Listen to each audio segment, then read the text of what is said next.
Homeland 3 BHK premium gated community apartments at Balanagar near Kukatpalli Y Junction. Visit the site today and book your dream home. అంతర్జాతీయ మార్కెట్లో చమురు ధరలు కుప్పకూలాయి. America అధ్యక్షుడు Donald Trump చేసిన తాజా ప్రకటన గ్లోబల్ మార్కెట్స్ కు భారీ ఊరటనిచ్చింది. యుద్ధ మేఘాల మధ్య ఆకాశాన్ని అంటిన క్రూడ్ ఆయిల్ ధరలు ఒక్కసారిగా దిగొచ్చాయి. అంతర్జాతీయ మార్కెట్లో బ్యారెల్ క్రూడ్ ఆయిల్ ధర ఏకంగా 8% తగ్గింది. బ్రేకింగ్ న్యూస్ ఇప్పుడు మనం చూస్తున్నాం.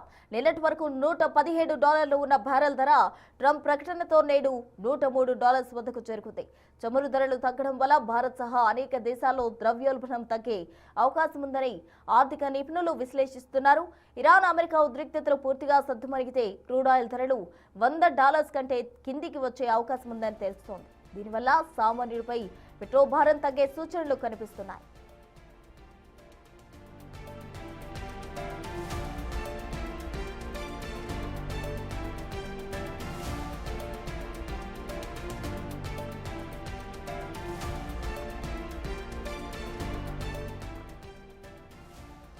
పశ్చిమాసియా యుద్ధంతో అటు సతమతమవుతున్న ప్రపంచ దేశాలకు కాస్త రిలీఫ్ దొరికింది. ట్రంప్ తాజా ప్రకటనతో అటు ద్రవ్యోల్బణం తగ్గే అవకాశం కూడా కనిపిస్తూ ఉంది. భారీగా అంతర్జాతీయ మార్కెట్లకు ఊరట లభించిందనే చెప్పాలి. మొదటి వరకు 117 నుంచి ఎక్కువగా కూడా పైకి వెళ్తుంది అన్న బ్యారెల్ క్రూడ్ ఆయిల్ ధర ఇప్పుడు తాజాగా $103కు పడిపోయింది. అంటే టోటల్ గా 8% వరకు కూడా క్రూడ్ ఆయిల్ ధరలు పడిపోయిన పరిస్థితి. ఏదైతే పాక్ ప్రధాని షహబాజ్ షరీఫ్ ట్రంప్ తో అటు కీలక ఆదేశాలు ఏవైతే జారీ చేశారో, ఏవైతే ఒప్పందాలు జరిగాయో చర్చలకు సంబంధించి అటు ట్రంప్ సానుకూలంగా స్పందించినట్టు కూడా చెప్తూ ఉన్నారు. మొత్తంగా మధ్యవర్తిత్వం వహించింది పాక్. ఈ నేపథ్యంలోనే ట్రంప్ తన డెసిషన్ మార్చుకున్నారు. నిన్నటి వరకు కూడా యుద్ధానికి సంబంధించి ఏదైతే గడువు పొడిగించారో అది నిన్నటితో లాస్ట్, ఇక పొడిగించే ప్రసక్తే లేదంటూ కూడా ట్రంప్ తేల్చి చెప్పిన నేపథ్యంలో అటు పాకిస్తాన్ ప్రధాని షహబాజ్ షరీఫ్ ఇంటర్ఫేర్ అయ్యారు. మధ్యవర్తిత్వం వహించి ఇరాన్ కు సంబంధించి అటు దౌత్య ఒప్పందాలకు సహకరించాలి, శాంతియుతంగా ముందుకు వెళ్లేందుకు సహకరించాలంటూ కూడా ట్రంప్ ను కోరిన నేపథ్యంలో ట్రంప్ దీనికి సానుకూలంగా స్పందించారు.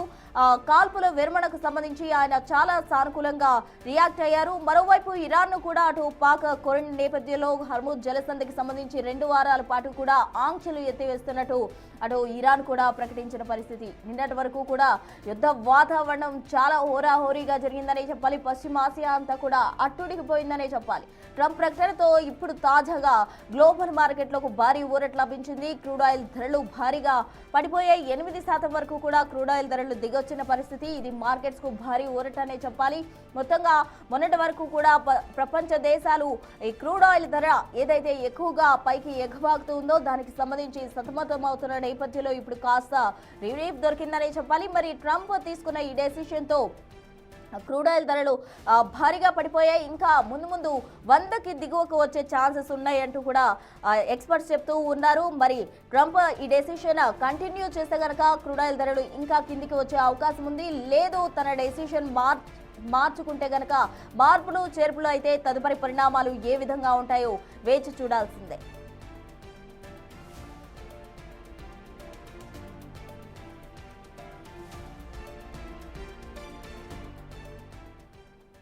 ఇరాన్ అమెరికా మధ్య మధ్యవర్తిత్వం వహించింది పాక్ ప్రధాని షహబాజ్ షరీఫ్ అటు ట్రంప్తో మాట్లాడి ఏదైతే శాంతియుతంగా ఒప్పందాలు చేసుకోవాలి, కాల్పుల విరమణ ఉండాలి అంటూ కూడా కోరిన నేపథ్యంలో ట్రంప్ సానుకూలంగా స్పందించారు. మరోవైపు ట్రంప్ దీనికి సానుకూలంగా రియాక్ట్ అయ్యి ఒక తాజా ప్రకటన చేశారు. ఆ ప్రకటనతోటి ప్రపంచంలో ఉన్న ఏదైతే చమురు ధరలు ఉన్నాయో అవన్నీ కూడా కుప్పకూలిపోయిన పరిస్థితి. తాజా అప్డేట్స్ అందించేందుకు మా ప్రతినిధి శివ సిద్ధంగా ఉన్నారు. శివ, అమెరికా ఇరాన్ మధ్య యుద్ధానికి తాత్కాలికంగా తెరపడినట్లుగా అర్థమవుతుంది. నిన్నటి నుంచి కూడా పాకిస్తాన్ ఇస్లామాబాద్ లో జరిగిన చర్చలు ఏవైతున్నాయో ఆ చర్చలన్నీ కూడా సఫలమైనట్లుగా అమెరికా అధ్యక్షుడు డొనాల్డ్ ట్రంప్ అధికారికంగా తన ట్విట్టర్ ఖాతా ద్వారా వెల్లడించారు. 2 వారాల పాటు తాత్కాలికంగా కాల్పుల విరమణ ఒప్పందానికి సంబంధించి అంగీకారం తెలిపినట్టు తెలుస్తుంది. అయితే ఈ అంగీకారానికి ఇరాన్ 10 షరతులతో కూడిన అంగీకారం తెలిపినట్లుగా కూడా ప్రధానంగా అర్థమవుతుంది. దానికి సంబంధించి ఇరాన్ మీడియా కూడా ఈ 10 షరతులు ఏవైతున్నాయో ఇది హర్ముజ్ జలసంధిని యథావిధిగా వారి ఇరాన్ అధీనంలోనే ఉంచే విధంగా కూడా అంగీకరించడం, దానికి సంబంధించి అమెరికా ఒప్పుకోవడం కూడా జరిగింది. ఇక అమెరికా ప్రధానంగా ఏదైతే ఇరాన్ విధించిన షరతులు ఏవైతున్నాయో 10 షరతులు దురాక్రమణకు పాల్పడకపోవడం, ఏదైతే ఆక్రమించాలనే ఆలోచన విరమించుకోవడం, ఇరాన్ పైన ఎటువంటి దాడులు చేయకపోవడం, ఇరాన్ ఆక్రమించుకోవాలని ఏదైతే ప్రయత్నాలు చేస్తుందో దాన్ని విరమించుకోవడం, దానికి సంబంధించి ఒక కండిషన్ పెట్టారు. దాంతో పాటు హర్మోజ్ జలసంధిపై ఇరాన్ నియంత్రణ. హర్మోజ్ జలసంధి అనేది ఇరాన్ అధీనంలో ఉంటుంది, ఇరాన్ కనుసన్నల్లోనే ఇరాన్ హర్మోజ్ జలసంధి అనేది నడుస్తుంది అనే దానిపై కూడా ఒక కండిషన్ పెట్టారు. దాన్ని కూడా అమెరికా మరోసారి అంగీకరించింది. సుసంపన్నతకు ఆమోదం తెలిపింది. ఏదైతే ఇరాన్ కు సంబంధించిన ఆర్థికంగా ఏదైతే నష్టపోయిందో దానికి సంబంధించి కూడా ఎటువంటి మళ్ళా దాడులు లేకుండా ఆర్థిక మూలాలపై దెబ్బ కొట్టకుండా ఉండే విధంగా కూడా అంగీకారం తెలిపింది. ఇక ప్రాథమిక ఆంక్షలన్నీ కూడా ఎత్తివేయడం కూడా జరిగింది. మొత్తం ఇరాన్ పైన ఆంక్షలు విధించారో ఆంక్షలను కూడా ఎత్తివేస్తూ కూడా నిర్ణయం తీసుకుంది అమెరికా.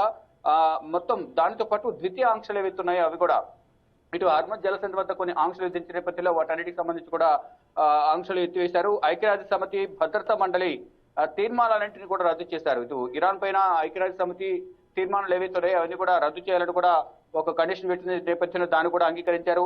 అలాగే IAEA బోర్డ్ ఆఫ్ గవర్నెన్స్ తీర్మానాలన్నింటి కూడా రద్దు చేశారు. ఇరాన్ కు నష్టపరిహారం, ఇరాన్ కు ఇప్పటి వరకు జరిగిన నష్టపరిహారం ఏదైతే ఉందో దానికి అంగీకారం తెలపాలంటూ కూడా షరతు విధించిన నేపథ్యంలో దానికి కూడా అంగీకారం తెలిపారు అనేది ఇరాన్ మీడియా ప్రచారం చేస్తుంది. ఇక ఈ ప్రాంతం నుండి అమెరికా సైనిక దళాలు ఉపసంహరించుకోవాలి. ఇరాన్ లోని హర్మూజ్ జలసంధి వద్ద భారీ సంఖ్యలో, వేల సంఖ్యలో అమెరికా, ఇజ్రాయెల్ కి సంబంధించిన సైనిక వ్యవస్థ కూడా అక్కడ మోహరించింది.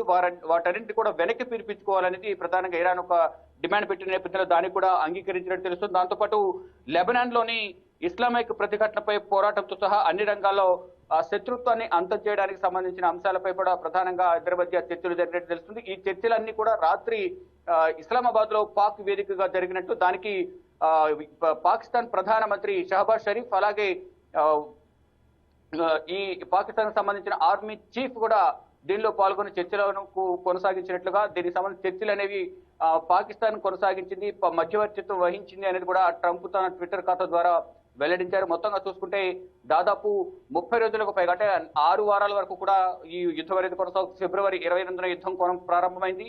అయితే ఇప్పుడు ఈ రోజు యుద్ధం 8వ తేదీ, అంటే దాదాపు 40 రోజులు, సుమారు 40 రోజుల వరకు కూడా ఈ యుద్ధం అనేది కొనసాగుతూ వస్తుంది. 40 రోజులు అవుతోంది. ఈ నేపథ్యంలో ఈ లోపు అనేక దాడులు, ప్రతిదాడుల వల్ల ఇరాన్ చాలా వరకు నష్టపోయింది. ఇప్పుడు డెడ్ లైన్ పెట్టిన నేపథ్యంలో ట్రంప్ ఒక కీలక డెడ్ లైన్ విధించారు. 48 గంటల లోపు ఈ కొన్ని ఆంక్షలు విధించిన నేపథ్యంలో వాటన్నిటికీ ఇరాన్ అంగీకరించాలని తెలిపిన నేపథ్యంలో ప్రధానంగా ఇరాన్ కూడా ముందుకు వచ్చి పాకిస్తాన్తో చర్చలు జరిపి ఈ కండిషన్స్ పెట్టడం వల్ల అమెరికా కూడా అంగీకరించింది. ఇక తాత్కాలికంగా 2 వారాల పాటు, అంటే కేవలం 2 వారాల పాటు ఉంటుందా, 2 వారాలు గడిచిన తర్వాత మళ్ళా దీన్ని ఎక్స్టెండ్ చేస్తారా అనేది కూడా చూడాల్సి ఉంది. ఇక అధికారికంగా ఇరాన్ ప్రధానమంత్రి, ఇరాన్ ఆర్థిక శాఖ మంత్రి, ఫైనాన్స్ మినిస్టర్ కూడా ఒక ప్రకటన విడుదల చేశారు. ఇటు అమెరికా, ఇరాన్ మధ్య కాల్పుల విరమణ ఒప్పందానికి సంబంధించిన సీజ్ ఫైర్ ఒప్పందం కుదిరింది. ఇప్పుడు తాత్కాలికంగా 2 వారాల పాటు కాల్పులు జరపము, ఎటువంటి మిలిటరీ స్ట్రైక్స్ ఉండవు. ఇక హర్మూజ్ జలసంధి కానీ ఇరాన్ చుట్టుపక్కల ఏదైతే అమెరికాకు సంబంధించిన సైన్యం మోహరించిందో ఆ సైన్యం అంతా కూడా వెనక్కి వెళ్ళిపోతుంది, నష్టపరిహారం చెల్లిస్తుంది, అన్ని విధాలా ఇరాన్ ఆదుకుంటుంది అనేది ప్రధానంగా ఇరాన్ ఒక కండిషన్స్ పెట్టిన నేపథ్యంలో ప్రతి కండిషన్స్ కూడా అమెరికా ఒప్పుకున్నట్టు తెలుస్తుంది. ఇక అమెరికా, ఇరాన్ మధ్య కాల్పుల విరమణ ఒప్పందంతో యుద్ధం ఆగిపోవడంతో ఈ ప్రధానంగా క్రూడ్ ఆయిల్ ధరలు కూడా 6% తగ్గిస్తూ కూడా నిర్ణయం తీసుకుంది. మొత్తం బ్రెంట్ క్రూడ్ ఆయిల్ ధరలు 6% తగ్గాయి. దీని ద్వారా ప్రపంచంలో ఇప్పటి వరకు క్రూడ్ ఆయిల్స్ ధరలు కూడా ఎక్కువగా కొరత ఏర్పడిన నేపథ్యంలో ప్రపంచ దేశాలని ఇటు బ్రిటన్ కానీ ఇతర దేశాలు, ఫ్రాన్స్ 20, 30, 40% అనేది చమురు ధరలు పెంచేసిన నేపథ్యంలో ఇప్పుడు క్రూడ్ ఆయిల్స్ ధరలు తగ్గాయి కాబట్టి వాటిని మళ్ళీ తగ్గించే అవకాశం కనిపిస్తుంది. తాత్కాలికంగా చూసుకుంటే కనుక ప్రపంచ దేశాల మీద ఈ క్రూడ్ ఆయిల్ ధరల ప్రభావం అనేది తగ్గబోతుంది. యుద్ధ ప్రభావం కూడా తగ్గుతున్న నేపథ్యంలో ప్రపంచ దేశాల ప్రజలందరూ కూడా ఊపిరి పీల్చుకుని పోతున్నారు. మరి ముఖ్యంగా అమెరికా, ఇజ్రాయెల్, ఇరాన్ దేశాల ప్రజల మాత్రం ఎంతో సంతోషం వ్యక్తం చేస్తున్నారు. ఎప్పుడైతే సీజ్ ఫైర్ ఒప్పందం కుదిరిందో వెంటనే ఇరాన్ ప్రజలందరూ రోడ్లపైకి వచ్చి సంబరాలు చేసుకునే దృశ్యాలు చూస్తున్నాం. నిన్న రాత్రి ఇటు భారత కాలమానం ప్రకారం 5:30 కాల్పుల విరమణ ఒప్పందం సంబంధించి అధికారిక ప్రకటన చేశారు. అక్కడ చర్చలు ముగిసిన వెంటనే అధికారికంగా ప్రకటించిన వెంటనే ఇటు ఇరాన్ ప్రజలందరూ కూడా రోడ్లపైకి వచ్చి సంబరాలు చేసుకునే పరిస్థితి కనిపిస్తుంది. అంటే నేను పెట్టిన డెడ్ లైన్ ప్రకారం ఇరాన్ ఎటువంటి కండిషన్స్ పెడుతుంది, ఏ విధంగా ఒప్పుకుంటుంది, ఒకవేళ ఒప్పుకోకపోతే అమెరికా ఏ విధంగా దాడులు చేస్తుంది, ఈ దాడుల నుంచి మనం ఎలాగా రక్షించుకోవాలి అనే అంశాలపై కూడా వారందరూ కూడా ఎంతో వ్యూహాత్మక నిర్ణయాలు తీసుకున్నారు. కానీ ఒకవేళ దాడంటూ జరిగితే మాత్రం డెఫినెట్ గా ప్రాణాలు కోల్పోవాల్సిన సిచ్యువేషన్ ఉంటుంది అనేది ప్రధానంగా అందరూ భావించారు. కానీ ఫైనల్ గా ఈ కాల్పుల విరమణ ఒప్పందానికి అమెరికా అంగీకరించిన నేపథ్యంలో ఇప్పుడు 2 వారాల పాటు తాత్కాలికంగా ఎటువంటి మిలిటరీ స్ట్రైక్స్ అనేవి ఒకరి మీద ఒకరు చేసుకోకుండా ఉండే విధంగా కూడా చర్యలు తీసుకున్నారు. దానిలో భాగంగానే ప్రజెంట్ 2 వారాల పాటు తాత్కాలిక కాల్పుల విరమణ ఒప్పందానికి సంబంధించి అధికారికంగా ఒక ప్రకటన విడుదల చేసింది అమెరికా. ప్రెసిడెంట్ డొనాల్డ్ ట్రంప్ తన సోషల్ మీడియా వేదిక ద్వారా ఒక ప్రకటన విడుదల చేశారు. దాని తర్వాత ఇటు ఇరాన్ ఆర్థిక శాఖ మంత్రి అరఘాచి కూడా ఒక ప్రకటన అధికారికంగా ఒక ప్రకటన విడుదల చేశారు. ఈ కాల్పుల విరమణ ఒప్పందానికి సంబంధించి ఏదైతే వార్తలు వస్తున్నాయో అది నిజమే. ఇద్దరైతే కాల్పుల విరమణ ఒప్పందానికి సంబంధించి ఒక అవగాహన కుదిరింది. 2 వారాల పాటు ఎటువంటి కాల్పులు ఉండవు. ఇక హర్మూజ్ జలసంధి నుంచి ప్రపంచ దేశాలకు సంబంధించిన నౌకలు ఏవైతున్నాయో, షిప్లు ఏవైతున్నాయో, ఇటు చమురు నిల్వలకు సంబంధించి కానీ గ్యాస్ కి సంబంధించి, ఎల్పీజీకి సంబంధించిన నౌకలని కూడా ఇక్కడ నుంచి వెళ్లేందుకు మేము కూడా అంగీకరిస్తున్నాము అనేది ప్రధానంగా ఇరాన్ కూడా తెలియజేసిన నేపథ్యంలో ఇప్పుడు ఈ 3 దేశాల ప్రజలు, మరి ముఖ్యంగా ఇజ్రాయెల్, అమెరికా, మరోవైపు ఇరాన్, వీటితో పాటు పశ్చిమాసియా దేశాలు యుద్ధం మొదలైనప్పటి నుంచి కూడా యుద్ధ ప్రభావానికి, వారు యుద్ధంలో డైరెక్ట్ గా పాల్గొనకపోయినప్పటికీ కూడా యుద్ధ ప్రభావానికి గురవుతూ చాలా ఇబ్బందులు ఎదుర్కొంటున్న పశ్చిమాసియా దేశాలు ఏవైతున్నాయి, పశ్చిమాసియా దేశాలు కానీ Gulf countries, GCC Gulf cooperation council ఏదైతుందో ఆ కౌన్సిల్లో ఉన్న దేశాలన్నీ కూడా 6 నుంచి 7 దేశాలు గల్ఫ్ కంట్రీస్ లో ఉన్నాయి. మరియు పశ్చిమాసియా దేశాలు ఇవన్నీ 14 దేశాలన్నీ కూడా యుద్ధ ప్రభావానికి లోనే తీవ్ర ఇక్కట్లు ఎదుర్కొన్నాయి ఇన్ని రోజులు కూడా. కానీ అంటే యుద్ధం అనేది వారు చేయకపోయినప్పటికీ కూడా ఆయా స్థావరాలను, పశ్చిమాసియా దేశాల్లో ఉన్న స్థావరాలను వినియోగించుకుని అమెరికా దాడులు చేస్తుంది. కాబట్టి మీరు యుద్ధం చేయకపోయినప్పటికీ కూడా వారికి ఇండైరెక్ట్ గా సహాయం చేస్తున్నారు. కాబట్టి మిమ్మల్ని కూడా మీ శత్రులుగా భావించాల్సి ఉంటుంది.